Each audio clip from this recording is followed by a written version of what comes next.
Welcome to Finland again. Again, thank you. It's been 4 years. Yeah. Could you tell us what has happened during these 4 years in a nutshell? The most memorable moment, the best moment. Oh, God. Most memorable moment. Still being alive.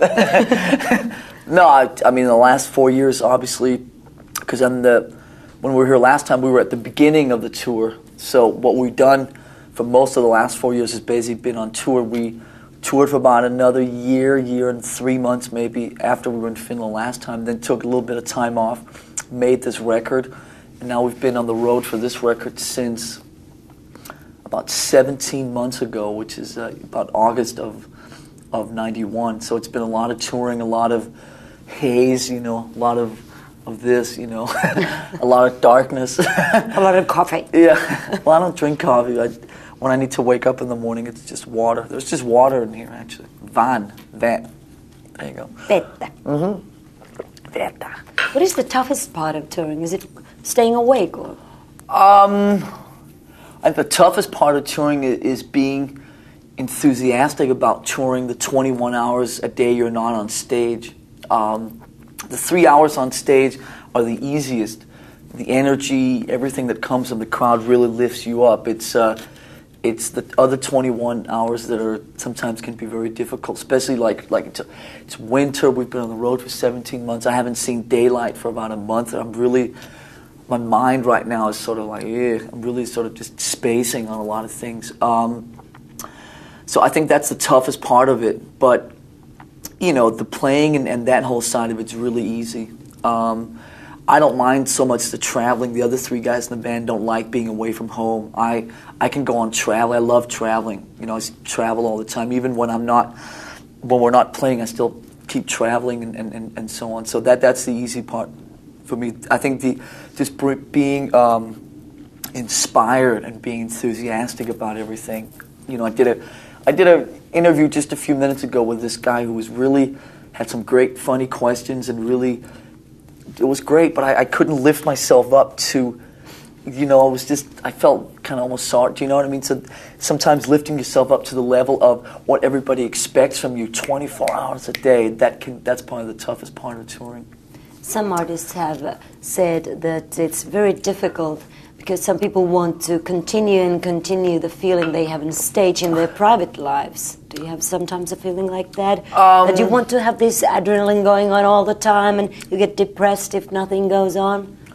Yeah, I'm probably the one in the band that has the most that. Like I said, the other three guys, they always go home. They're better at they go home and kind of just sit down and do nothing. In all the breaks on this tour, I go away. Like I said, I go travel. I do a lot of scuba diving, which is, I guess is a pretty high adrenaline kind of thing. So, for me, that's very relaxing to just go away to the Pacific Ocean or somewhere in the Caribbean and go scuba diving and stuff like that. So I guess I'm the one that probably in Metallica has the hardest time just sitting still all the time.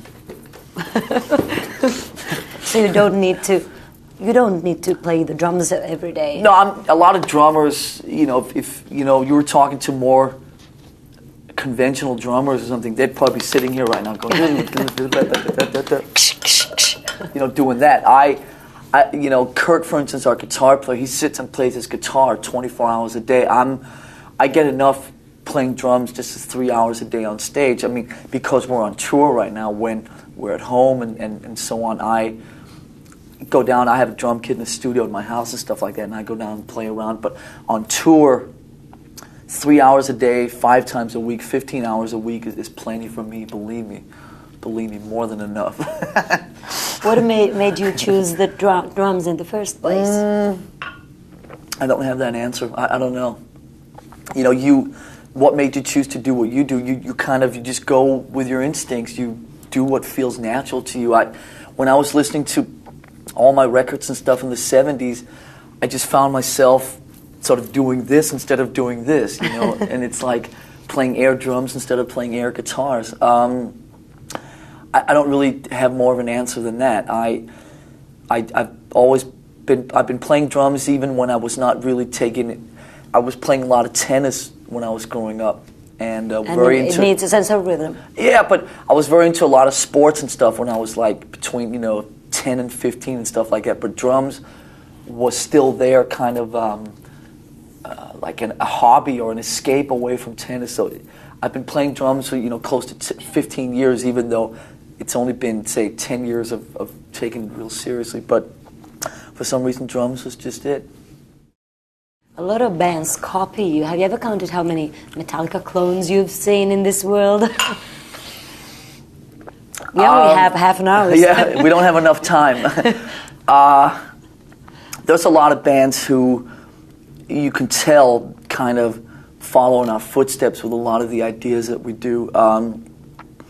Doesn't really bother me that much. I think it keeps me on my toes about trying to come up with new ideas and so on anyway. And I think it's kind of funny.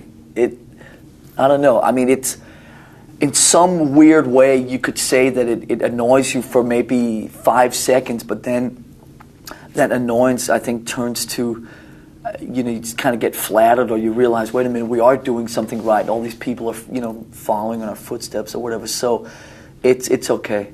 It's all right. I've even heard the adjective many times, Metallica-ish, when some band says about their next record. It's going to sound like, well, Metallica-ish. Well, yeah, sure. Not so much just the sound, but also the ideas. 5 years ago, we did an EP that had 5 cover songs on it, where we just chose our favorite cover songs. Now, all these other bands have done that idea in the last few years. Just little ideas and little things like that and stuff like that. And I think that you'll see over the next couple of years that the stage show that you're going to see tonight and so on, that there's a lot of people who will probably borrow some ideas from what we've done with this tour that we've been on for the last year and a half. But like I said, things like that, it keeps us on our toes, trying to always be innovative and ahead and trying to just come up with different things and so on.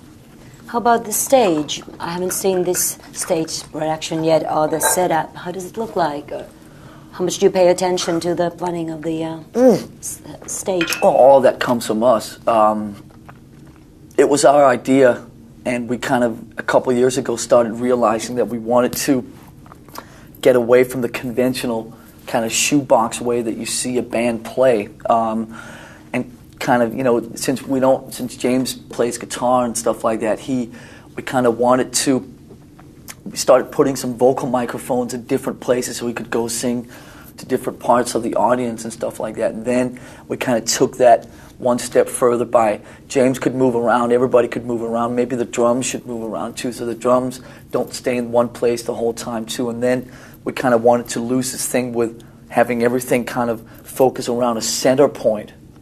So now in the center we have audience, and then we kind of play around the audience on this kind of diamond-shaped stage, which makes it just very unique. And it's great, because as a drummer, I'm just as much a frontman as the 3 other guys and so on. And it's a lot of fun, just like I said, screwing around with the conventional ways things are usually done, and also just, creating things that are different. It's fun. What type of music you never listen to, but you really hate? What is the ultimate end of it? I think one thing that really bothers me is sort of European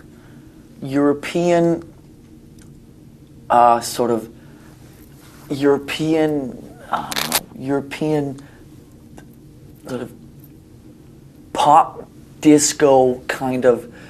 You have, like, MTV in Europe is very different than MTV in America. MTV in America plays much more hard rock, much more cooler stuff. In Europe, you have all these these German bands that do all this kind of European kind of disco kind of Boney M remix.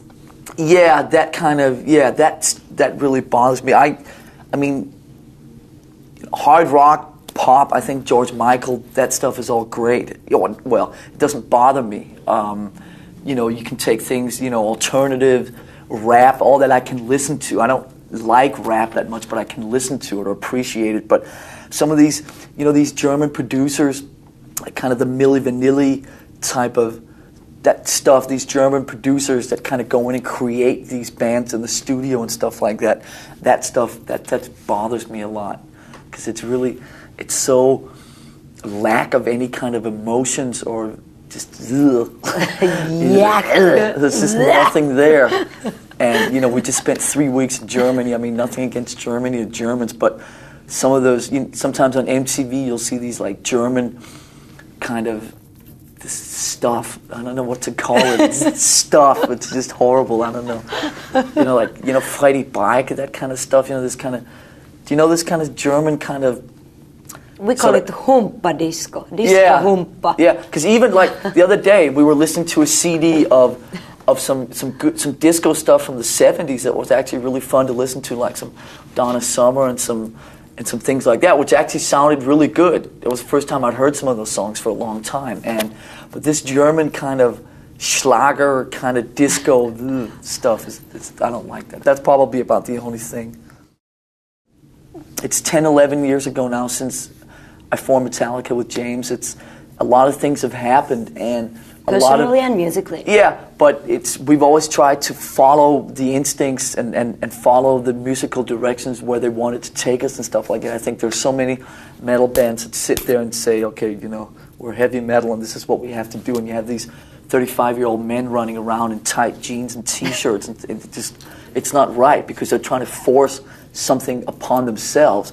So in the last 10, 11 years of Metallica, we've let nature and the instincts and the musical directions and whatever just kind of take us where that wanted to go. We've never sat down and said, well, we have to do this, we have to do that, we have to sell these records, or we have to make heavy metal for these people or whatever. We just kind of wandered and followed our instincts and so on, and that's probably the biggest, feeling comfortable with that and letting those musical instincts kind of take over, and kind of the fact that you mature and grow older and stuff like that, use that as a positive thing, not as a negative thing. Do you know what I mean?